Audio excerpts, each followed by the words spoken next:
10월 17일 화요일입니다. 하늘도 높고 공기도 선선한 완연한 가을이 되었습니다. 하지만 낮과 밤의 일교차가 심하니 환절기에 건강관리 잘 하시기를 바랍니다. 함께 묵상할 말씀은요, 에베소서 1장 15절에서 23절입니다.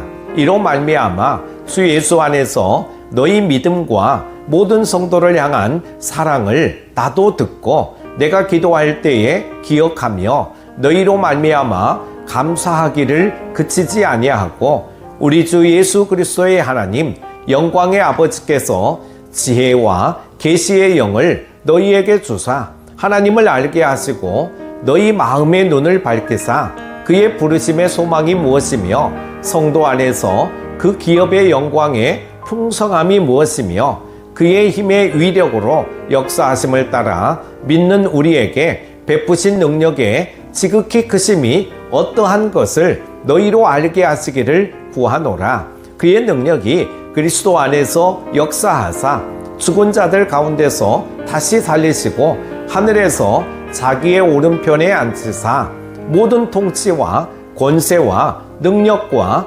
주권과 이 세상뿐 아니라 오는 세상에 일컫는 모든 이름 위에 뛰어나게 하시고 또 만물을 그의 발 아래에 복종하게 하시고 그를 만물 위에 교회의 머리로 삼으셨느니라. 교회는 그의 몸이니 만물 안에서 만물을 충만하게 하시는 이의 충만함이니라. 아멘. 에베소 성도들을 구원해 주신 성부, 성자, 성령 하나님을 찬양한 사도 바울은 에베소 교인들의 신앙적인 성숙을 위해 기도를 시작합니다. 하나님의 택하심을 받고 하나님의 자녀가 된 에베소 교회 성도들을 향한 그의 바람을 기도로 표현하고 있습니다. 예수를 믿은 지 얼마 되지 않은 에베소 교인들 뿐만 아니라 신앙의 연수가 오래된 우리들이 염두에 두어야 할 일은 무엇일까요? 먼저 감사의 기도를 드리는 성도가 되시기를 기도드립니다. 우리는 내가 가지고 있는 것이 얼마나 좋은 것인지를 알지 못할 때가 있습니다. 우리가 받은 믿음과 성도 간의 사랑, 그리고 우리가 갖고 있으면서도 알지 못하는 귀한 것들을 찾아 감사하면서 살아갑시다. 두 번째는 하나님을 바르게 알고 믿는 성도가 되시기를 기도드립니다. 호세아 6장 3절에 그러므로 우리가 여호와를 알자, 힘써 여호와를 알자. 그의 나타나심은 새벽빛같이 어김없이 비와 같이 땅을 적시는 늦은 비와 같이 우리에게 임하시리라고 하였습니다. 하나님을 바르게 알고 믿는 자는 어떠한 고난이나 유혹이 온다 할지라도 흔들리지 않는 신앙을 소유할 수 있습니다. 어떻게 하면 하나님을 바르게 알 수 있습니까? 말씀, 기도, 삶을 통해서 깨달아 알게 됩니다. 하나님과의 인격적인 만남이 있어야 합니다. 야곱은 하란으로 가는 도중 베델에서의 하나님과의 만남으로 인해 20여 년 동안의 힘든 일들을 이겨내었습니다. 어려운 일을 당할 때 베델에서 하나님을 만나게 되었던 것입니다. 또한 브니엘에서 하나님 앞에 간절하게 기도할 때 하나님을 만났습니다. 요셉은 인생 여정을 보내고 그의 아버지 야곱이 죽은 후에 모든 것을 선으로 바꾸시는 하나님의 뜻을 깨닫게 되었습니다. 우리에게 닥치는 환난이나 어려움을 두려워하지 맙시다. 원망하거나 낙심하지 맙시다. 이때 하나님을 만날 수 있는 좋은 기회입니다. 감사하며 나아갑시다. 우리는 하나님을 어떤 분으로 알고 있습니까?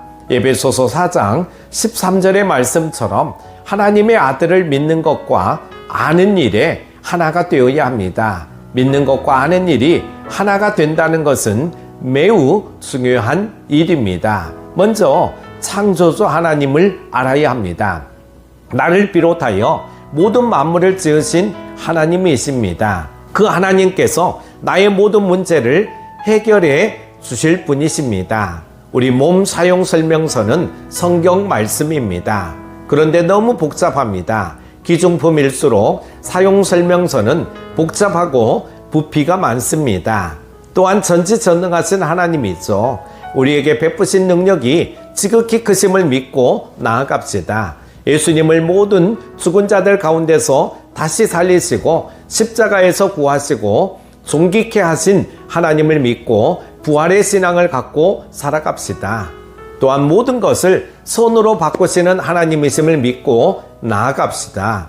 현재의 상황이 어떠하다 할지라도 요셉을 통하여 이스라엘 백성들을 기근에서 구해 주신 것처럼 우리들을 통해 일하시는 하나님임을 바르게 믿고 인내하며 나아가야 됩니다. 또한 영적 분별력을 갖춘 리더가 되시기를 기도드립니다. 바르게 아는 것과 바른 깨달음과 올바른 삶은 매우 중요합니다. 바르게 알고 바르게 깨닫고 바른 신앙생활을 해 나가야 됩니다. 이러한 과정을 거치는 자에게 분별력이 생기는 것입니다. 말씀이 꿀송이보다 더 달콤함을 느끼며 살아갑시다. 말씀을 주야로 즐거워하며 묵상할 수 있는 능력을 소유하시기 바랍니다. 올바른 분별력을 갖추어야 하는 이유는 영적 리더가 되기 위함입니다. 우리들은 우리가 만나는 자들을 주님 앞으로 인도해야 할 리더들입니다. 세상 사람들이 원하는 곳을 나아가는 어리석은 자가 되어서는 안 됩니다. 그들을 주님께로 인도하는 지혜로운 리더가 되어야 합니다. 말씀을 묵상하는 가운데 하나님의 뜻을 깨닫게 됩니다. 그 뜻에 순종하며 나아가는 자에게는 하나님께서 축복해 주십니다. 하나님께서 부어주시는 것으로 맡기신 사명을 잘 감당해 나가시기를 축복합니다. 사랑하는 큐티 가족 여러분, 에베소서는 초신자들에게 쓴 편지가 아닙니다. 아직 복음이 무엇인지 잘 모르는 이들에게 한 편지가 아닙니다. 에베소서의 수신자들은 성도들이었고 그 가운데서도 신실한 자들이었습니다. 15절 16절을 보면 그들의 믿음은 멀리 떨어져 있는 사도 바울에게 들려올 정도로 소문이 나 있었습니다. 또 그들은 믿음과 함께 그 사랑을 실천하는 이들이었습니다. 그런데 보십시오. 사도 바울은 이들을 위해 간곡한 기도를 해야 했습니다. 다른 특별한 문제가 있어서가 아닙니다. 지혜와 계시의 정신을 통해 이들의 마음 눈이 열리기를 바랬기 때문이었습니다. 즉 이들이 알지 않으면 안 되는 복음의 깊은 비밀이 있었기 때문입니다. 에베소서 말씀을 통해 바르게 알고 바르게 깨닫고 바른 신앙생활을 해나가는 복된 믿음의 삶을 살아가시는 여러분 다 되시기를 축복합니다. 기도합니다. 교회의 머리가 되시는 하나님 아버지, 에베소서 말씀을 통해 바른 교회관과 바른 신앙의 삶을 살아가게 하여 주시기를 원합니다. 교회를 위해 기도하게 하시고 내가 바른 교회가 되게 하여 주옵소서. 오늘도 주님이 주시는 참 평안을 맛보며 살아가게 하여 주시기를 원하오며 귀하신 예수님의 이름으로 기도드립니다. 아멘.